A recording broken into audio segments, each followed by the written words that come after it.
Então, é um time que vai jogar forte nesse ritmo, e nós achamos que, com 4 anos, vai dar para fazer um governo que, pelo menos, vai deixar o país numa direção interessante. O Banco Central, com o Roberto Campos, eu estou muito feliz de conseguir ter trazido. É um extraordinário central banker, independente do DNA, de ser o neto de um amigo nosso, o primeiro grande liberal brasileiro, que dizia que sempre foi traído por esse amor ao Brasil, sempre foi mal compreendido, mas era um homem que estava à frente do seu tempo quando dizia: olha, essa revolução digital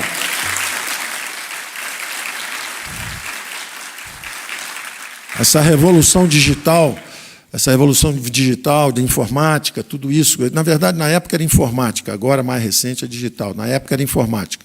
E ele dizia: olha, nós vamos ficar atrasados, porque a indústria toda vai usar a informatização, tudo isso vai avançar, e nós estamos aqui impedindo a absorção dessas novas tecnologias.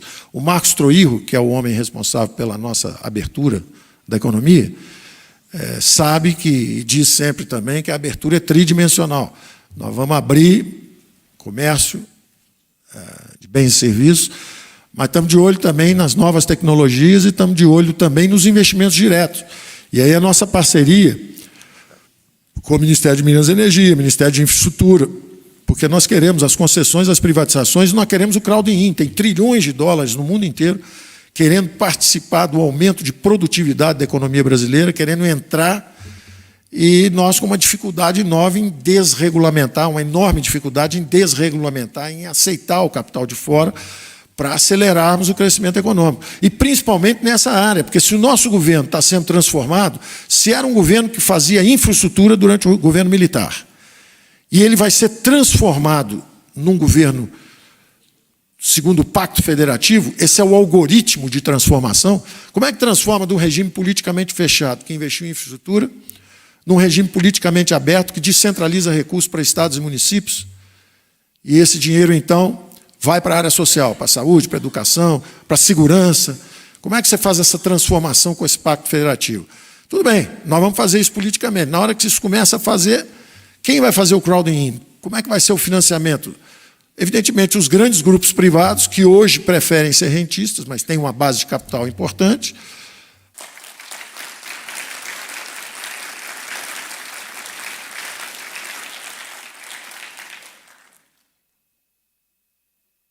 O governo democrático vai inovar e abandonar a legislação fascista da Carta del Lavoro. Então, nós vamos libertar gerações futuras, dando a opção para o jovem que queira a carteira verde e amarela, em vez de ele ser condenado a ser um dos 40 milhões de desempregados que tem hoje, eu vou dizer, fala-se muito aqui de 13 milhões de desempregados, 12 milhões de desempregados. Então, eu prefiro inverter, não vou dizer 40 milhões de desempregados, vou falar o seguinte: 40 milhões de pessoas que não contribuem com a Previdência. População economicamente ativa são 96 milhões de brasileiros. Curiosamente, tem 46 milhões e não tem carteira. Eles estão desempregados? Não, são autoempregados, são empresários. É um país de grandes empresários. Tem muita gente que é empresária. É um pessoal que não consegue ser absorvido na indústria, na economia formal. A produtividade é baixa, não tem capital nem tecnologia para ajudar, tem que separar a assistência de previdência. Tudo isso está sendo equacionado. Não é por mim, tem gente já trabalhando nisso há anos. Os melhores especialistas estão trabalhando há anos. O que nós estamos fazendo, nós não vamos reinventar a roda. Nós estamos fazendo é botar isso tudo junto e preparar isso para a submissão futura ao Congresso. Então, eu fico por aqui. Deixa eu ver se eu esqueci alguma coisa. Eu tinha aqui o meu grande discurso. Ambiente de negócio, gerações futuras, o mais Brasil, menos Brasília, uma abertura econômica, um lembrete de que todos os grandes fenômenos de crescimento econômico conduzidos por liberal-democratas foram muito bem-sucedidos. A reconstrução da Alemanha no pós-guerra, Ludwig Erhard, um liberal extraordinário, reclama, escreve o livro 8, 9 anos depois de ter governado a Alemanha, faz um milagre econômico, e depois reclama que os social-democratas não deixaram ele governar. Falou: olha, podíamos ter crescido muito mais se não fosse a social-democracia. O que mostra que é importante, tem que ter os dois lados. Então, quando o social-democrata fica muito tempo, o crescimento desaba. Se o liberal-democrata também ficar muito tempo, de repente faltou um gás lá na parte social. O Brasil merece ter essas duas vertentes da grande sociedade aberta operando e revezando. Agora eu acho que é hora de otimizar o crescimento de novo, tornar o Estado eficiente e fraterno, porque hoje o Estado é ineficiente e transfere renda para privilégios. Está errado, gasta mal. Então, esse é o nosso norte. E para terminar, só porque eu tinha um negócio na última página, que eu não queria esquecer, mas já esqueci, que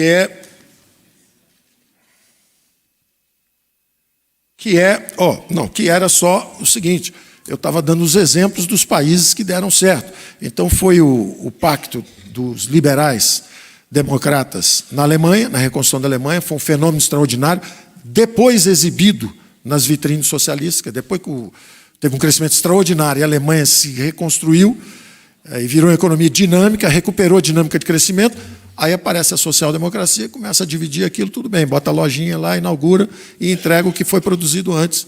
Bom, legal, mas reconheço o mérito da turma de antes que produziu o fenômeno. A mesma coisa aconteceu na reconstrução do Japão, foram os liberais, foi o Partido Liberal. A mesma coisa aconteceu aqui no Chile, aqui perto, né, que foi reconstruído pelos Chicago Boys à época. Eu vi, trouxe um pouco dessas sugestões para cá, durante uma campanha política.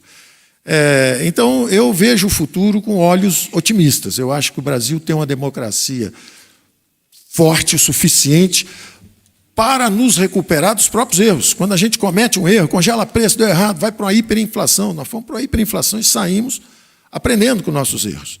Aí fizemos um programa de estabilização, mas sem a política fiscal. Aí a dívida cresce muito. Agora temos que atacar, temos que acelerar a privatização. Então, eu acho que o Brasil tem muitas virtudes, os poderes são independentes, tem uma imprensa livre, somos resilientes, enfrentamos crises extraordinárias sem nenhum abalo nas instituições. Estávamos agora, 2 anos atrás, numa crise institucional terrível, e agora que a eleição estava em curso normal, as pessoas, inclusive brasileiros, falando lá fora que o Brasil está numa situação dramática, que era terrível, que não tinha recuperação, ou ganhava o candidato da Faria Lima, ou não tinha solução. O que é absolutamente ridículo. Na verdade, é uma agressão ao nosso próprio esforço de construção nacional nos últimos 30 anos, a achar que o Brasil está vulnerável dependendo de quem seja eleito. Não é?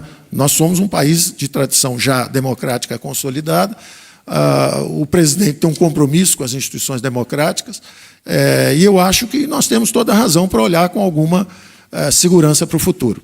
Obrigado.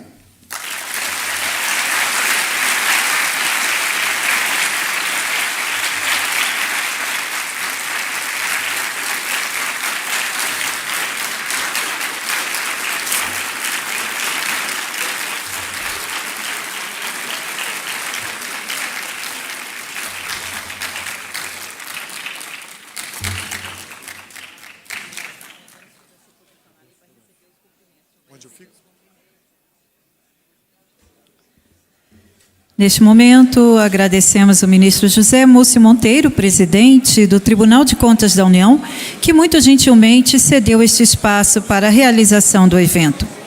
Senhoras e senhores, encerra-se assim esta solenidade. Solicitamos aos presentes que aguardem em seus lugares. O ministro Paulo Guedes receberá os cumprimentos neste palco da direita dos senhores para a esquerda. Iniciamos os cumprimentos pelo presidente da Câmara dos Deputados, Rodrigo Maia, os senhores Eduardo Guardia, Marcos Jorge, Esteves Calnago e também dos ministros.